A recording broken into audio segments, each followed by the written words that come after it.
नमस्ते। इस व्यक्ति ने पूछा है कि इनको फ़िल्म एक्टर बनना है। ये फ़िल्म इंस्टीट्यूट जो एक फ़ेमस फ़िल्म इंस्टीट्यूट है इंडिया का, वहाँ पे ये अभी पढ़ रहे हैं और इनको फ़िल्म लाइन में आगे बढ़ना है। तो क्या इनको सफलता मिलेगी या नहीं मिलेगी, ये इन्होंने पूछा है। सबसे पहले आप इसको ऐसे देखना है कि ये लेफ़्ट पाम है, प्रारब्ध है, मेल पाम है। बहुत लोग मुझे बोलते हैं कि आप लेफ़्ट पाम क्यों देखते हो। जनरली लेफ़्ट पाम जो होता है वो प्रारब्ध को दिखाता है। प्रारब्ध को ही देखकर आपको कंफर्मेशन देना पड़ता है कोई भी प्रेडिक्शन का। Right palm is also important, परंतु लेफ़्ट पाम में जो है वो राइट पाम में नहीं होता है। राइट पाम बहुत कुछ कहता है, लेकिन जो मिलना है वो लेफ़्ट पाम में ही दिखाता है। मतलब जो आपके प्रारब्ध में लिखा है वो ही आपको मिलेगा, चाहे राइट पाम कुछ भी कहे।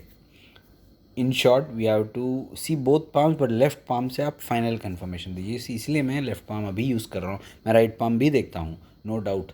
सो let us see this palm.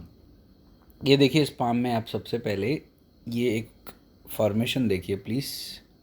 और मैंने बहुत बार आप लोगों को बोला है कि आप जो चिन्ह हैं, हर पोस्ट मैं जो डालता हूँ वो आप पढ़िए उसको फेसबुक पे, क्योंकि ये आपको कहीं नहीं मिलने वाला। ये let me tell you this, ये पोस्ट जो मैं कर रहा हूँ वो आपको कहीं नहीं मिलने वाला। मैं after 2 months I am going to delete all this post, क्योंकि मैं अपने बुक्स में ये सारे पेजेस, इनमें काफ़ी सारे पेजेस में इंक्लूड करने वाला हूँ। तो ये सारे पोस्ट में निकाल दूंगा। तो इसलिए जितना पढ़ना है आप पढ़ लीजिए, आपको कहीं नहीं मिलने वाला। ये जो साइन है, ये केतु का साइन है। ये केतु का साइन है। और केतु का साइन जो बैलेंस की तरह होता है, ई शेप्ड होता है, बैलेंस की तरह होता है। इसको आइडेंटिफाई करना बहुत ज़रूरी है। तो ये केतु का साइन सबसे पहले किस पर है? भाग्य रेखा पर है। इसका मतलब जिंदगी या फिर जो कर्म क्षेत्र है वो काफ़ी पेचीदा है, काफ़ी पेचीदा मामला है। कर्म मतलब टफ है। कर्म, केतु का जब भी सानिध्य होता है, पास में केतु जब होता है तो प्रॉब्लम्स, जो करियर टफ होता है, इतना इजी नहीं होता है। ओके नाउ, उससे उसके बाद हमको देखना है कि ये जो भाग्य रेखा है, ये देखिए यहाँ सीधी है, बिल्कुल सीधी भाग्य रेखा है। बहुत ही अच्छा है। अ, अच्छा स्टार्ट है ज़िंदगी में, अच्छा ब्रेक मिलता है। पर उसके बाद देखिए ये भाग्य रेखा किस तरफ जा रही है। ये भाग्य रेखा इस तरह ऐसे शेप में हो गई है। उसके बाद भाग्य रेखा जो है वापस सीधी हो रही है, और उसके साथ एक और छोटी जो है सिस्टर लाइन जो बोलते हैं या सहायक रेखा बोलते हैं, वो इसके साथ आ गई है। मतलब जो सहायक रेखा है, मतलब किसी का साथ मिलेगा या फिर कहीं ना कहीं एक एडिशनल सपोर्ट मिलेगा, ये दिखता है। उसके बाद जो भाग्य रेखा सीधी जा रही है, तो सीधी जा रही है मतलब यहाँ पर ऐसा है भाग्य रेखा, ठीक है। तो इस तरह इनका भाग्य है। इसका मतलब इस इनके लाइफ में एक पर्टिकुलर ऐसा पैच आने वाला है जो बहुत बुरा होगा करियर के हिसाब से। उसके बाद करियर पिकअप करेगा, इनिशियली पिकअप करेगा करियर। क्योंकि आप देखिए, कभी भी आपको जब भाग्य रेखा को देखना है तो आपको शुक्र की तरफ भी देखना पड़ता है। शुक्र से आने वाली रेखाओं का क्या रोल है, आप देखिए। शुक्र से आने वाली रेखाओं का यहाँ पर टच हो रहा है, मतलब छू रही है रेखाएं। इसका मतलब शुक्र से जो रेखाएं आ रही है वो भाग्य रेखा की ओर जाकर उसको छू रही, उसको क्रॉस नहीं कर रही है। यदि वो क्रॉस करती है तो फिर वो किसी और जगह जाके मिलनी चाहिए। क्रॉस होकर ऐसे झूलती हुई रेखा नहीं रहनी चाहिए यहाँ पर। इस तरह झूलनी नहीं चाहिए रेखा, उससे नुकसान होता है।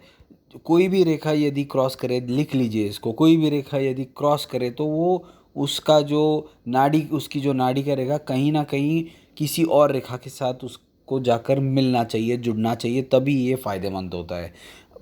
अन्यथा ये नुकसान देता है, इतना आप याद रखिए। तो यहाँ पर क्या है, शुक्र से आने वाली जो रेखा है, तो यहाँ पर ये जो रेड और ये जो मार्क है ये अच्छा है, अच्छा स्टार्ट मिल सकता है इनको। पर आगे जाके प्रॉब्लम्स हैं जैसे मैंने यहाँ पर दिखाया है। ओके, उसके बाद फिर से भाग्य सुधरेगा, नो डाउट अबाउट इट। तो ऐसा है। परंतु आप देखिए, एक्टर जो होते हैं मतलब उनको क्या पॉपुलैरिटी चाहिए। और पॉपुलैरिटी के लिए जो है ना, यहाँ जो क्षेत्र है, यहाँ के क्षेत्र को ठीक से देखना चाहिए। हालांकि आप देख सकते हैं कि यहाँ पर जो भाग्य रेखा है वो चंद्र से ही उसका उद्गम है, और फिर यहाँ पर इसका कनेक्शन इस तरह है, तो ये अच्छा ही है पॉपुलैरिटी के लिए। पर यहाँ पर उसके साथ साथ और एक रेखा होनी ज़रूरी है जो यहाँ पर दिख रही है। पर आप याद रखिए, कोई भी रेखा यहाँ पर इस तरह यदि हो तो वह सूर्य के साथ उसका किसी भी तरह संबंध होना ज़रूरी है। जैसे अब फ़र्ज़ कीजिए ये रेखा यहाँ पर है, यहाँ से ये रेखा ने यहाँ टच किया, फिर ये रेखा यहाँ टच की, फिर यहाँ से कोई एक रेखा, लेकिन ये रेखा यहाँ कर, तो इस तरह कहीं ना कहीं सूर्य से संबंध बनना चाहिए, तभी ये एक्सेप्शनल एक्स्ट्रॉर्डनरी पाम कहा जाएगा as far as an actor is concerned.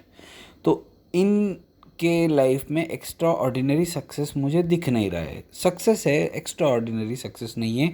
यदि ये रेखा जाकर सीधी यहाँ जाती तो एक्स्ट्रा ऑर्डिनरी सक्सेस था ही।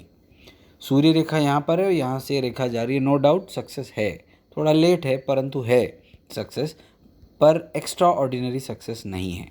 ओके, इसका सुखी जीवन मिल सकता है, क्योंकि देखिए गजकेसरी योग जो है, ये जो गजकेसरी योग गुरु रेखा के साथ जो योग है, ये गजकेसरी योग का एक साइन है, चिन्ह, वन ऑफ द साइंस ये गजकेसरी योग दिखाता है, और ये सुख प्रदान करेगा in terms of materialistic stuff. It will give some, वो कुछ ना कुछ देगा, परंतु इसमें पुनर्पु दोष भी है, पुनर्पु दोष भी है, क्योंकि ये गुरु रेखा के साथ आके सम्मिलित हो रहा है।